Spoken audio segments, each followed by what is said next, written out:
My name is Josy Jones. My name is Josy Jones, and I am an artist in Akron. So I was born and raised in Cleveland, Ohio, and I was there for 14 or 15 years, and then I moved to Georgia, I think I was 14 or 15, and I lived there for 11 years, and then in 2017, January 2017, I moved here. I took playwriting classes, and then I graduated, and then I was still living in Macon, Georgia, and kind of decided that I didn't want to do the kind of theater that they were doing. And not to say that there was anything wrong with it, but like Oklahoma is not necessarily my thing.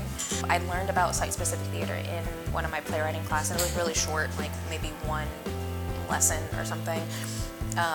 But just kind of knowing that you could be a theater company but not actually have a theater space. I taught a playwriting class in a neighborhood here called Cascade Village. I taught residents of the neighborhood how to write plays for public space, so to write their own site-specific plays, and then both of those plays were produced as a walking theater tour through the neighborhood. That was also in June, so we were able to activate a public playground with an original play, and then a flight of stone steps that are in the middle of the neighborhood also were activated with an original play, both written by residents of Cascade Village. A lot of times people's connection to a place or to a business, or either it be a city or a building or like a home, has more to do with like their memories of a place. They are more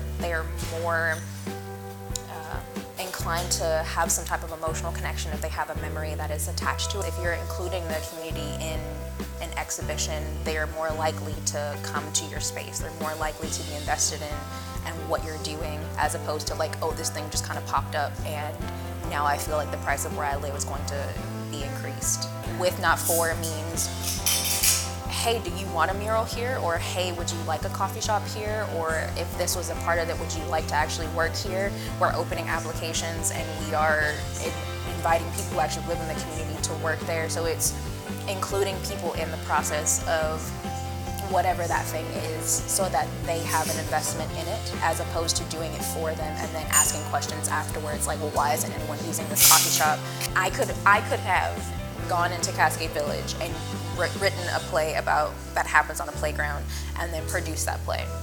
Does that mean the people who live in Cascade Village are going to show up to it? Probably not. If I include them, they bring people with them, they bring their own experience, they have a level of investment in it, so they participate, and it just makes it easier on you on the back end. It costs more money and time to do it this way, but on the back end I feel like it saves you time and money and like community building, because you've already incorporated into your initial process.